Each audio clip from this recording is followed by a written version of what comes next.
need an accountability relationship. Decide what would be a win for you. If you understand your body now, you'll know how to work with it. I'll get the weight off afterwards. You're going to feel knackered. You're going to be achy all over. Most people fail because they lose hope.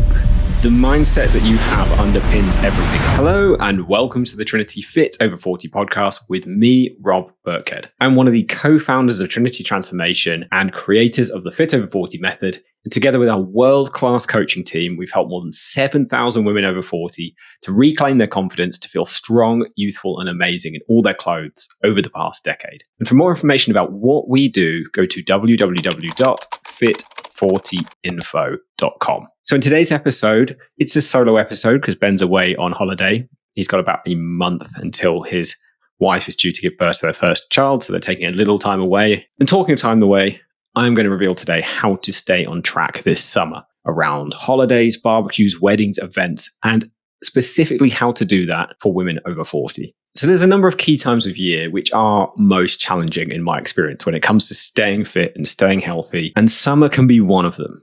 There's often more social events, there's weddings, there's barbecues, there's birthdays, there's other summer events, and many of these things revolve around food and drink. People often also go away on holiday, whether that's abroad or staying in the same country, and there's similar temptations, food, drink, combined with a break to their normal routine, which can throw everything out the window when it comes to being healthy. And whilst in the past, having spoken to so many women about this, they say a couple of weeks dieting would just have got things back on track, they would have got their weight back down and they'd be back to normal. Now they're over 40, a lot of the time it's not that simple, and the weight seems to just stick around no matter what they try.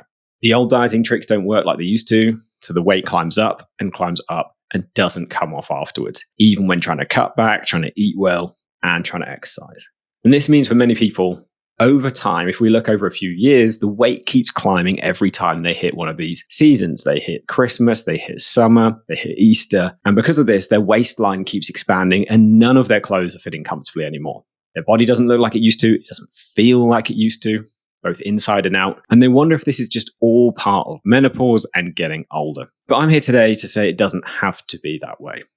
We've helped thousands of clients navigate these tricky seasons without gaining weight. And in fact, most continue to lose weight through these seasons when we're working together and still enjoy them. It's just about making some key changes that are right for you and your body now. So how do you do this? That's what we're going to talk about today. And there's two key parts to this. I'm going to talk about the mindset, the mental piece of the puzzle. It's much bigger than most people think. Most people want to get straight into what should I do when their mind is against them. It's going to undo all of their hard work every time something comes up, or it's going to stop them even doing the right thing in the first place. And then the second part of it, we're going to talk about hormones, the science, and what you can actually do as a result of all this. And then at the end, I'm going to share just one of hundreds of clients' stories about how they got through summer, not only unscathed, but actually saw fantastic results through summer.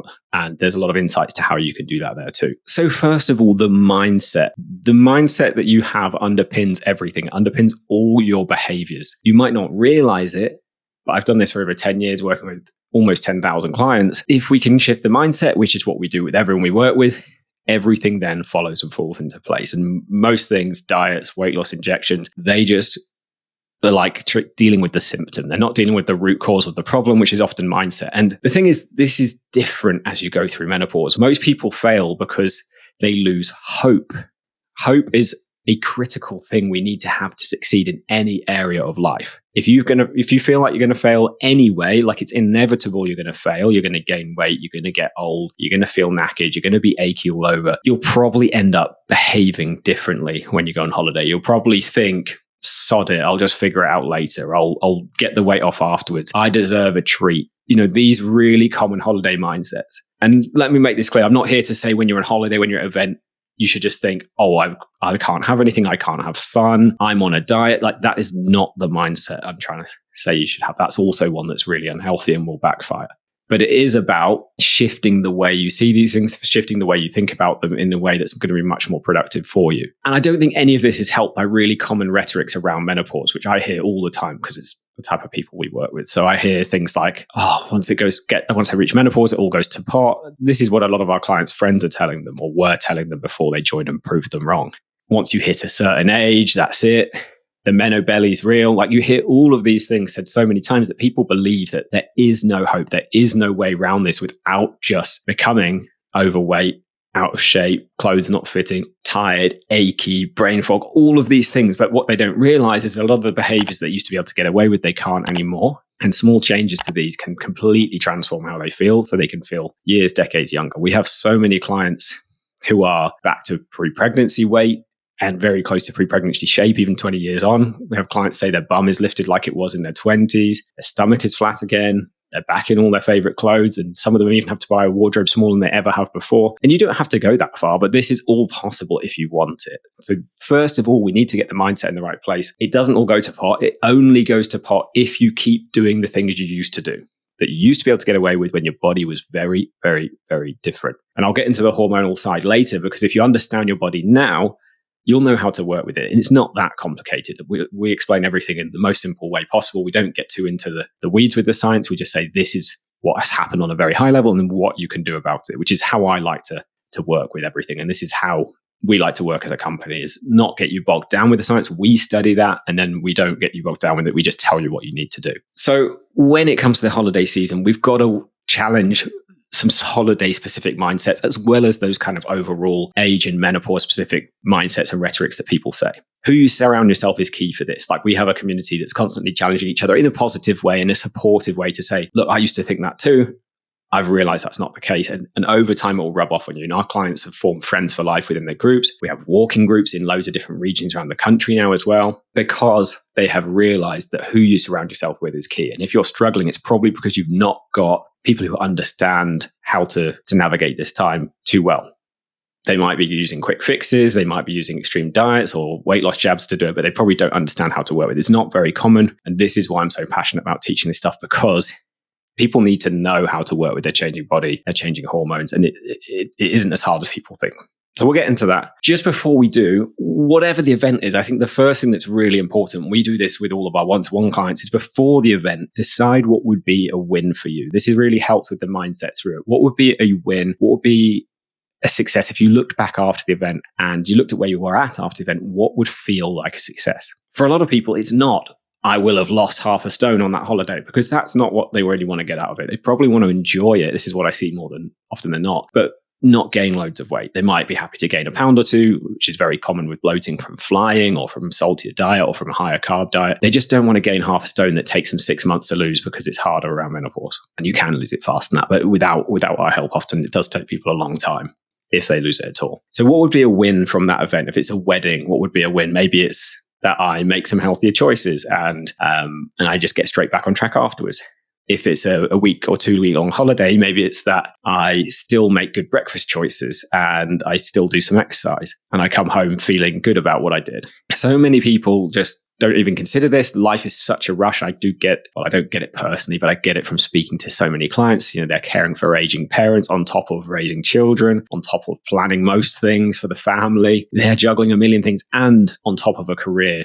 Most of our clients are working in a busy, high stress career. They're at the top of their career. So they're juggling so many things. I can see why they don't have the time to do this on their own. And this is why we stop and pause and help them to do these simple, quick exercises that most people don't do, which completely changes the outcome. So once you've decided what that win would be, and this is going to be totally unique to you, so I'm not trying to put words in your mouth, the next question would be, who's going to support you to make this happen? Who's going to give you the accountability to make this happen? Because one thing I've learned through a decade of doing this is, and I'm the same, I am no better. We tend to give up on things when we are the only person involved. It's a sad truth of humanity, but if there's someone else involved, let's say it's your children and you said you'd do something, we'll go to hell and back to make that happen, to take them on the holiday we said we would, to get them the thing we said we would, to look after them, to protect them. But when it's ourselves, this week looks difficult.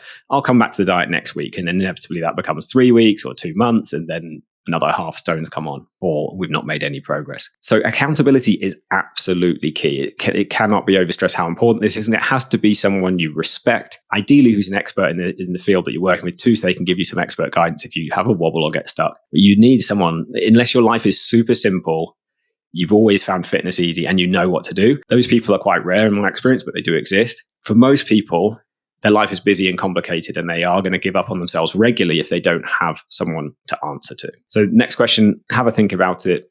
Who's going to support you to make that win from the holiday season, from the events, actually happen? make sure you have that person. Most of the time, it does not work well if it's a family member, especially if it's your partner, because they tend to just annoy each. This is what I've seen. It tends to feel more like nagging, like judgment, and it tends to backfire. And actually, people can even eat to prove them wrong, to say, "Sod it, look, I'm not going to let you control me. I'm going to do what I want." That rebellious streak comes out. That does not work. So typically, family member doesn't work. Friend tends to let people off the hook. So it's a different dynamic of a relationship. You need an accountability relationship. So at work, you might have a boss, or you might be the boss, but you might have directors, or you might have, I know being co-founder along with Ben, team are really good for keeping me accountable, because we have our coaching team and we have our head of client success and we have our marketing team and our sales team, and all of them expect me to do things, and I don't want to let them down. So I get it done. But if it was just me, it used to be way harder to get things done when it was just me and Ben running this business from our bedrooms, because there was no one to answer to. And you could kind of, yeah, I'll do it next week. And then next week would come next month. And you'd end up just kind of going round and round in circles. And I see this so many times with people before they start with us, is they kind of knew they should be doing stuff. They'd be listening to the podcast. They kind of understood the science of what they should be doing, but they weren't doing it consistently on their own. The minute they got that accountability and support, they would fly. So make sure you have that there.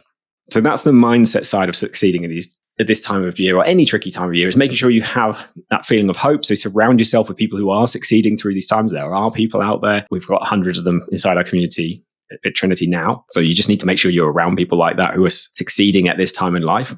A lot of people are not, because they don't know what to do, or they're not doing it consistently. Make sure you have a clear goal and some accountability to make that goal happen. When it comes to what you should do, the most important thing is to understand what's actually happening in your body and how to work with it, even when you're away on holiday, even when you are going to a wedding or an event, because there are things you need to do differently as a woman over 40. The reason for this is the change in estrogen and progesterone. So these are the key female sex hormones, and these fluctuate and decline through perimenopause, which is the period before menopause. And this is usually 5 to 10 years, and it's starting to be recognized as being longer and longer. And a lot of the time it starts happening for women in their late 30s, but it's mild, and then it builds through the 40s. And depending on, everyone's different, which is again why it's key to kind of get unique, specific help. Depending on the person, you could hit menopause in your 40s. I mean, it can happen earlier. You could have a hysterectomy and you're put straight into it. It could happen into your mid-50s if you're someone who's having a later menopause. But throughout this time, estrogen and progesterone are changing the way your body acts. And afterwards, when they're at a low level forever, then that's post-menopause. For the rest of your life, you need to follow this approach that I'm going to talk about now. So this is worth understanding, because this is an investment for the rest of your life. It's the next half of your life that you have to behave like this. So all the things you've done before, you can kind of throw them in the bin, because your body is completely different. So make sure you understand this. So estrogen and progesterone have a number of key roles, and I'm only going to talk about the roles today that affect body composition. So body fat, muscle, how toned you are, your energy, those kind of things. There are other things that are affected as well, obviously. But the key ones that kind of affect how people look and feel and their weight is, first of all, muscle regulation. A lot of people don't think about muscle when it comes to losing fat, but it's absolutely key, as well as aging well. It affects bone density regulation as well. Another thing it affects is blood sugar regulation. It's becoming a bit more trendy to talk about blood sugar now. Things like the Zoe diet kind of kicked that off.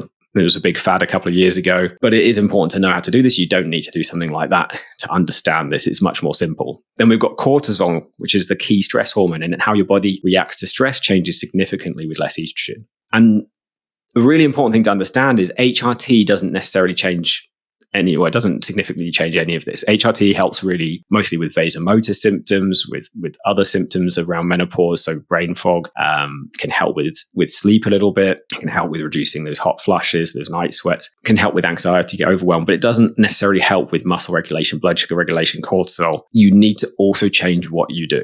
So let's go through each one by one and what you can actually do about it, because I'm very much an action-taking type of person. I'd like to know what to do, not just a lot of these podcasts I listen to, they tell you the science and they don't give you anything you can actually do off the back of it. Or they spend 99% of the time talking about the science and then say, do this very basic thing, which isn't helpful. So I'm going to give you some real world examples.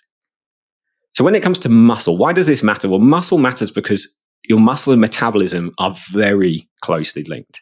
Almost all age-related metabolism slowdown is due to a loss of muscle.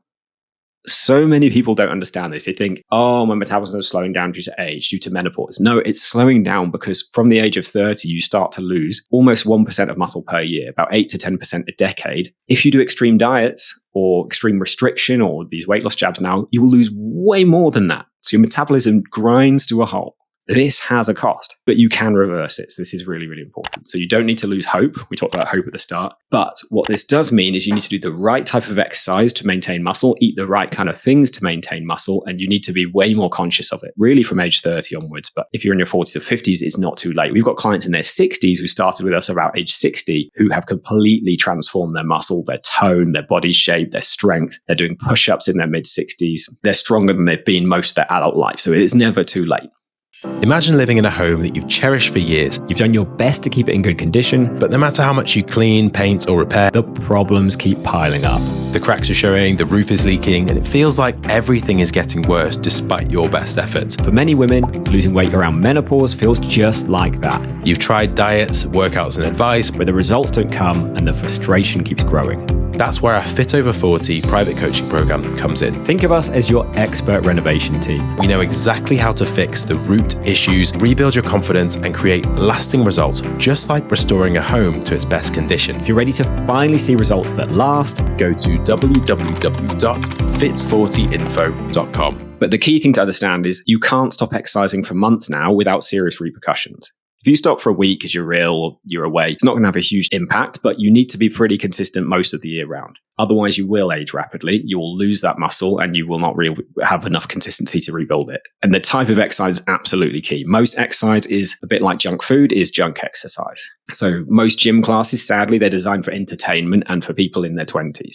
Things like body pump, they're way too intense and they are not effective at building muscle. Things like yoga, things like Pilates, great for a bit of core and mobility, but they're not that effective at building muscle. Running actually burns muscle. A lot of long-term cardio burns muscle over 30 minutes. If you run, if you do long cycles, it's even more important you do all the things to build the muscle because you're doing this activity to burn it. And most of our clients actually transition from more cardio exercise or no exercise to strength training, which is the one thing that builds muscle. Nothing else does it. People go, oh, what about rebounding? What about swimming? No, nothing else does it. You can't get this result without doing it. It's a bit like saying, I want to do a financial budget for my company or at work or for my personal life, but I don't want to use a spreadsheet. I want to do a financial budget, but can I do it with crayons and pen? No, you can't do it with crayons and pen. That's like the gym class or the spinning or the swimming. There's only one way to do it, and that's lifting weights in a slow and controlled manner, and over time increasing the weights you're lifting, relatively heavy compared to what most people are used to. You can do this safely from home. You don't need to do loads of it. Our clients do 3 30-minute sessions per week, and that's all you need to get going. You might want to add one more in or do 40-minute sessions if you want to get the best possible results, but it's not necessary. It's quality, not quantity. So we want to do the right exercise. And if you are going on holiday or you have events, you want to work this out around it. So if you've got a wedding at the weekend, do your 3 sessions in the week. If you drop it to 2 on the occasional week where you're super busy, it's fine. We don't want weeks with nothing though, if we can really help it. And the other reason this type of exercise is really effective, we call it low impact strength training that we do with our clients.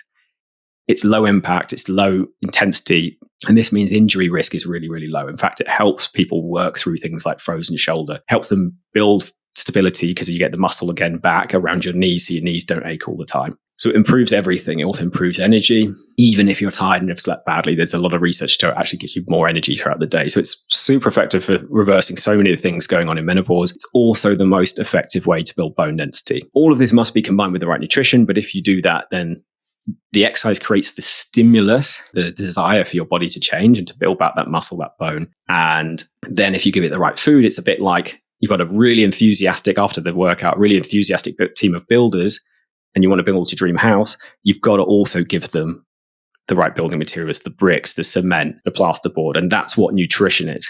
If you just gave them a load of wattle and daub and straw, said good luck, you're not going to get the best house built out of it, which is what a lot of people are giving junk food, even though they're doing the right exercise. So it's exercise and nutrition. It doesn't have to be miserable on holiday, though. You can do very simple strength training workouts on holiday to keep ticking over. Our clients take a resistance band with them. They get it in their welcome pack, and they can still train in a tiny hotel room when traveling for work or on holiday. So it's about making this work no matter what's going on. We've had clients who've got sick children in hospital. They've done the workout in the hospital room. Like, you can do it from anywhere. This is the beauty of it. You don't need loads of fancy equipment. You don't need loads and loads of space. But the mindset needs to be, think about strength and muscle, because that will build your metabolism back. Then that will then make it easy to keep the weight off. It will also burn fat whilst you're sleeping. It's the closest thing to a silver bullet when it comes to long-term staying in shape easily, is having lots more muscle. And it won't make you big and bulky. Muscle is super small and dense. It will just make you firm and lifted. It'll get rid of your bingo wings. It'll flatten your stomach. It will tone and shape your legs so they're sculpted and they look 10, 20 years younger. Because at the same time, we're going to be losing fat, which is the wobbly, bigger thing. People assume that it's going to make them big and bulky, but that's only if you eat too much, and the wrong thing is when you're strength training. So we've got to eat the right things too, which kind of brings me on to the next point, which is all around blood sugar. So estrogen helps to regulate your blood sugar. If you have less estrogen, your body doesn't naturally regulate its blood sugar as easily. What this means in practice is we need to be more careful of certain foods, not cut them out entirely, not go call them bad, which is again when we get into these bad mindsets, the all or nothing ways of thinking, which leads to yo-yo dieting and people having an unhealthy relationship with food, but finding the right amount for you. And that will be specific to you, to your weight, your height, your hormones, any health conditions like PCOS, like hypothyroidism. We factor all of that in when working with clients and tweak everything. But it will be having less carbohydrates typically and having more protein and more fiber, which both of those have a buffering effect on blood sugar. They slow down your digestion and slow down the release of energy. It's kind of like putting a big log on a fire and you get this slow release of heat for hours, rather than just putting petrol on the fire, which is what processed food and sugar and simple carbs are like, where you get this big flash of energy and it's gone. So rather than having white bread, or any bread really, and jam for breakfast, which is a disaster, or cereal, even if they claim they're whole grains, they're not, because they're all smashed up into processed forms. They've become like a simple carbohydrate. You might switch it for eggs and smoked salmon for breakfast, or eggs and avocado, or I've been making some new recipes actually for our clients recently. So I've got the cookbook here that we're redeveloping. You might have overnight oats, which is if you use whole oats, it's a slower digesting form of carbohydrates, and you will combine it with berries, which have got lots of fiber, so that slows down the digestion, and have a protein shake on the side. You might make a chocolate protein yogurt pot using Greek yogurt, which is really, really high in protein. You might make double chocolate protein oats. You might make a breakfast smoothie. It doesn't really matter exactly how you do it, but you want to switch that breakfast even on holiday most of the time. So rather than having that pastry and coffee or go to the cereal bar, those things are marketed as healthy, but they're not. It's nonsense.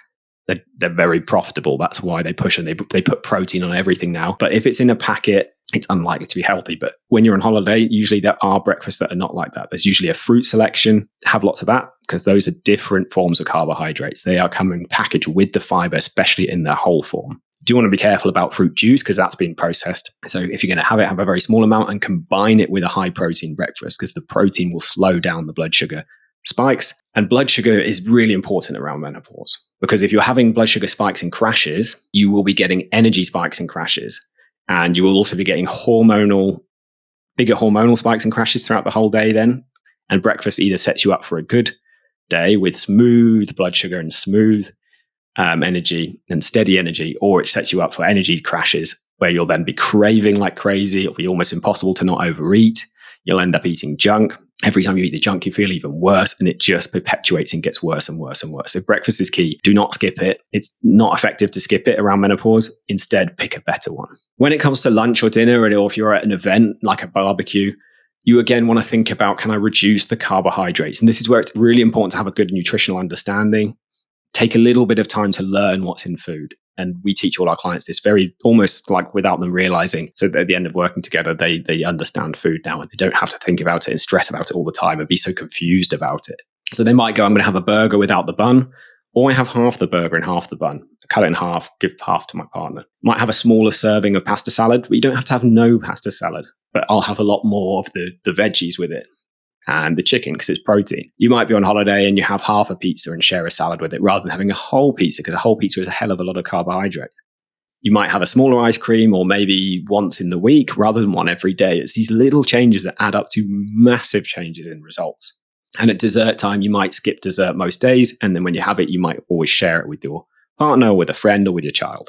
Those little changes add up. Your body will be so much happier having less simple processed carbohydrates. Your blood sugar will be so much steadier. You'll sleep so much better. You'll have so much more energy. You won't be fighting cravings, and you'll lose weight way more easily. And this might seem like a big change, and it is why it takes us typically 6 to 12 months for us to really get this stuff across to our clients in a way that sticks and that lasts and they really get it. It takes time, and we do it step by step, one thing at a time. I'm trying to teach you everything today, so it obviously might be a little bit overwhelming, but don't worry, we can do it much more slowly. And the other thing is this might sound like missing out. We're not trying to have you miss out. We're trying to have the right amount for you now. Most portion sizes are about 2 times too big for women around menopause who all don't have loads of muscle, who aren't really fit and healthy already. They're about 2 times the size they need to be. So do bear that in mind when you're eating out. Most portions. Mains you can kind of make work by kind of having half the carbs if it's chips with it. But definitely if you add a dessert and starter, you're probably going to have 2 times the amount you should be having that day. And that's why you come home half a stone too heavy.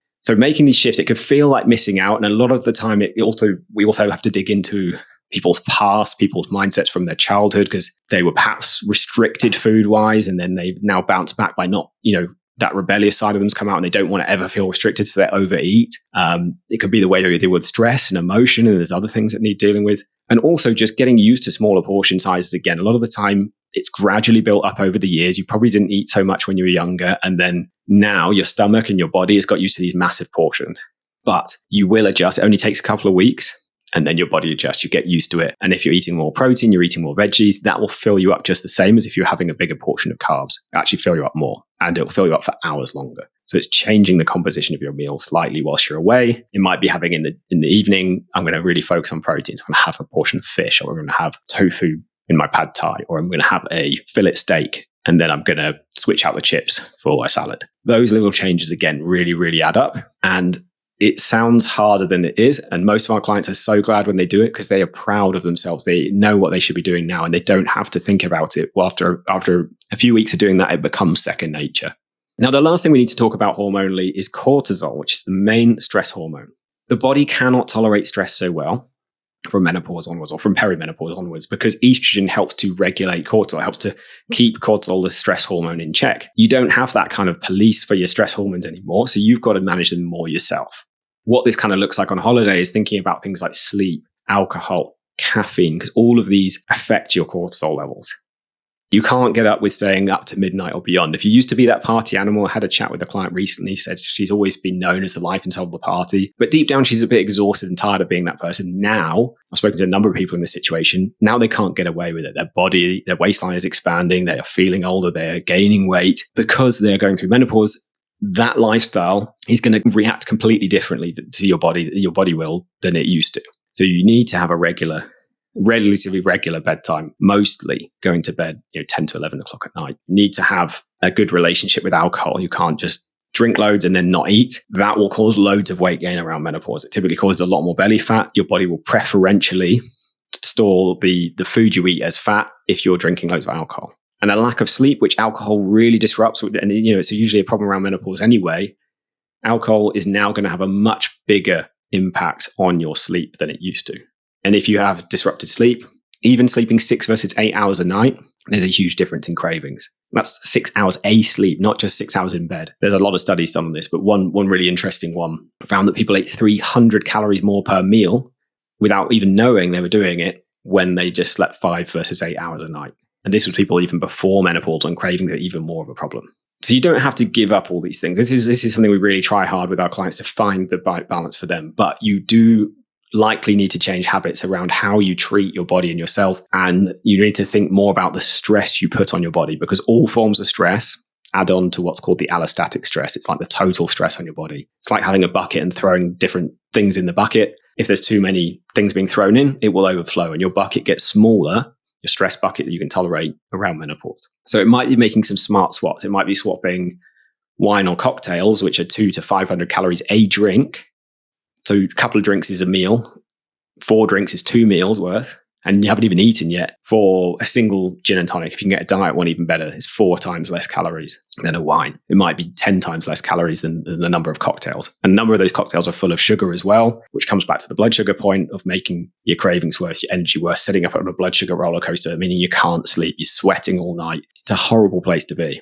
It might be having a lime and soda instead of the alcohol. It might be having a non-alcoholic version, which there's loads available now. There are 3 to 5 times less calories and a lot less sugar as well. So I'm not going to get into the weeds on this, but making smarter drink choices. It could also be having a decaf coffee rather than a caffeinated coffee. Caffeine at night is a disaster around menopause for your sleep, for your energy. You actually want to come off the caffeine after midday completely, ideally, and make better alcoholic drink choices. Stay hydrated as well. This really, really helps to bring stress levels down in the body and help you to lose weight. If you can do this, and overall we can think about managing stress more effectively on the body, you're going to get much better results. You're going to feel so much better for it.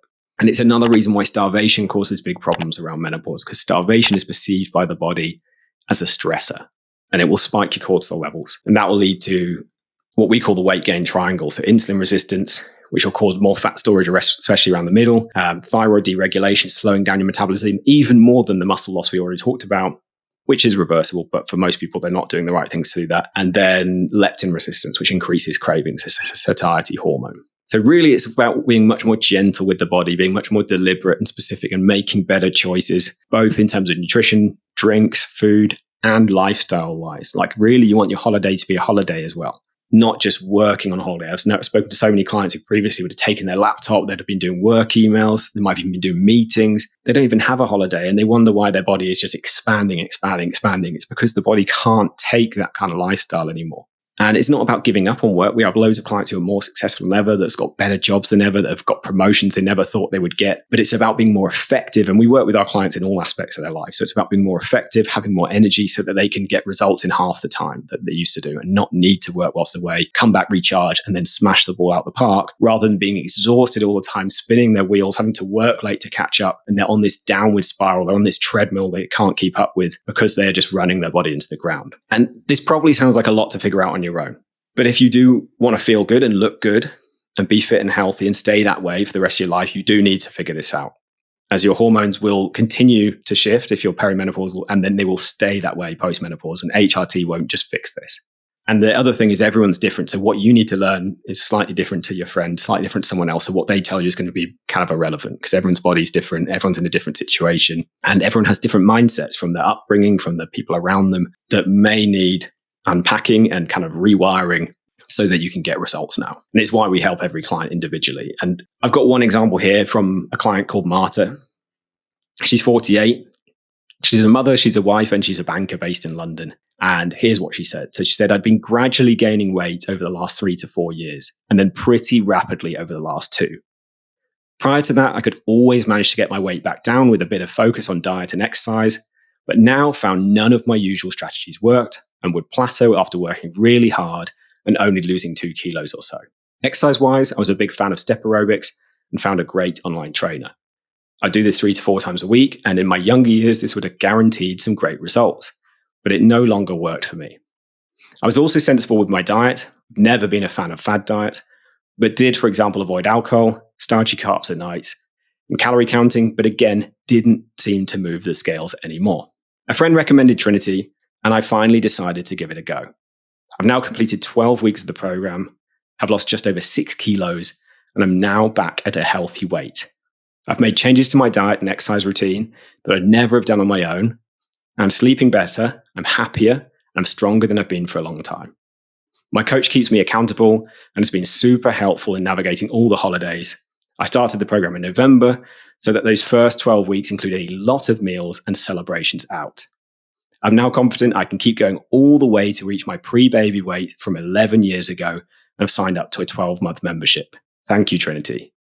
If you find what you did in your 20s and 30s to keep fit no longer works for you, this is the program for you.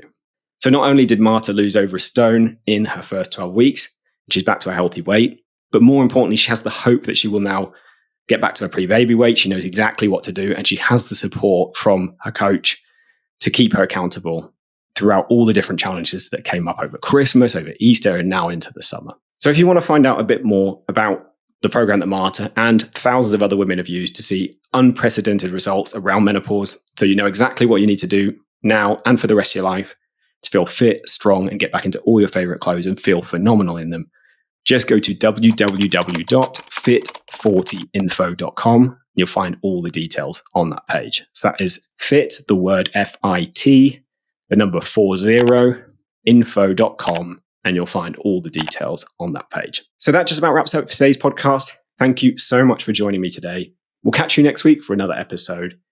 See you then. If you're fed up with trying everything and seeing no results, watching your weight creeping up and struggling to fit into your clothes, and you're looking for the fastest and easiest way to get your ideal weight and never have to worry about your weight or health again, you can save yourself years of trial and error by letting us take care of the hard work for you in our Fit Over 40 private coaching program. Over the past decade, our world-class team have personally guided more than 7,000 women to take back control of their health and confidence, and more importantly, maintain those results for life. If you're ready to finally get results at last and find out how we can help you do that too, go to www.fit40info.com.